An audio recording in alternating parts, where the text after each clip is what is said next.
Hi, everybody. Okay, hold on to something because, okay, this video is going to be a long one.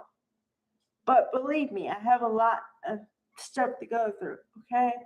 And let me tell you, everybody earned their stuff today. Oh my God. All right, so we have, well, the beginning of, I'd say, like, something in Shakespeare. I said Romeo and Juliet before, but I don't know. It could be anything in the Shakespeare because, all right, so you have to picture it. There are two people, young people, Will and Electra on both sides, right? And there's somebody over them being Eric. Now, for some reason, well, I mean, I guess it kind of makes sense that because she's not living with Will anymore, she had to go somewhere, and the foresters open up the doors because she is a forester. However, with that, she has to follow certain rules, and both Ridge and Eric don't want her with Will because they say that she's too good for him. She can't rely on him. Um, he's lied to her several times. Yada yada yada. Okay, so the reason I say this is a Shakespearean dynamic here is because we have all the things we need here. We have the boy who wants to be with a girl, and then the overwhelming parent or something that doesn't want them together and is going to try to keep them apart. Well, you know how that goes. Every time they say don't do it, makes you want to do it even more, right? Okay. And willing young people find a way. Okay. So, okay, there's that dynamic. But boy, howdy, am I going to focus on another part of the story that doesn't have to do with them?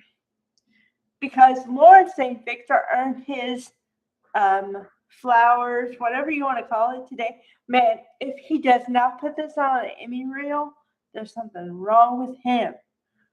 Oh, okay. So I have more information here.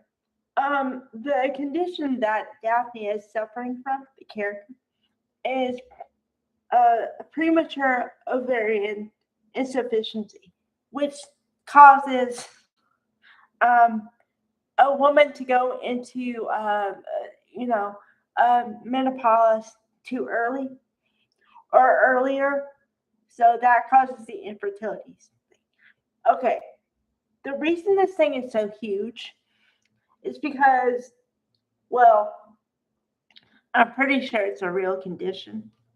But also, um, Steffi and Taylor are on the boat. Okay, what I mean by that is, whenever something else is going on with other people, they're usually the last ones to like get a clue and to be affected and stuff.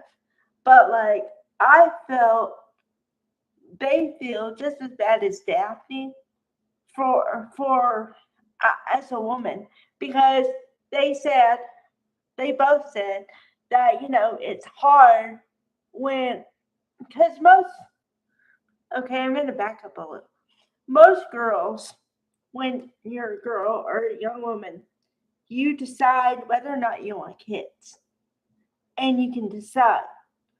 And some people decide to have kids, and some people don't.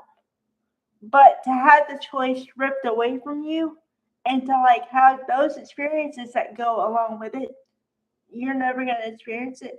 It's a different thing entirely. And also, which I kind of pointed on the other day, was it also affects the man because, okay, boy, I'm gonna get into my Carter thing. This is why I tell you it's gonna be a long video because I have a lot of stuff about Carter, and it's all love, man. But Carter, okay, Carter is the good guy, the ultimate good guy, the guy that you want to find whatever he wants because he doesn't do anything out of malice. He really loves somebody, and like he gives his whole heart, and now he's not going to be able to have kids. I mean, biologically, right? So, I was talking about it yesterday, and I was talking about how what are they gonna do? Like, how are they gonna go with it? Is he gonna cry? Is he gonna be stoic? I mean, what's gonna happen here? And I was all in. Boy, that man can cry on cue. I mean, I know it's what you're supposed to do when you act, but oh, I felt it through the TV screen. Which is why I said, if this man doesn't put this on an Emmy reel, there's something wrong with him. Because, okay, so picture it. All right, so he gets a text message from somebody that he should come home or something. I'm assuming, right? So Steffi is there, so Steffi leaves and says, so you can talk alone. And then within a minute, Daphne says, I'm so sorry I can't give you a child. I found out I had this condition.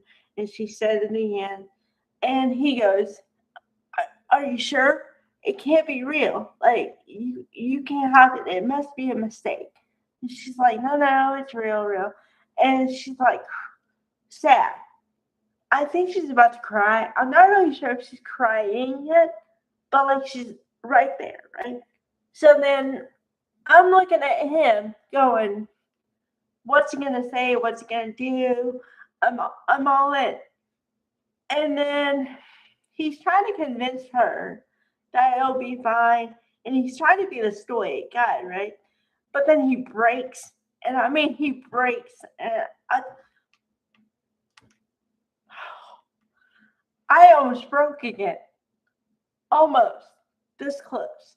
And not because whatever, but I cried for 5 hours the other day. So, but boy, man.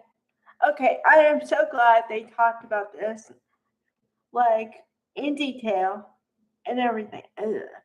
But it is indescribable.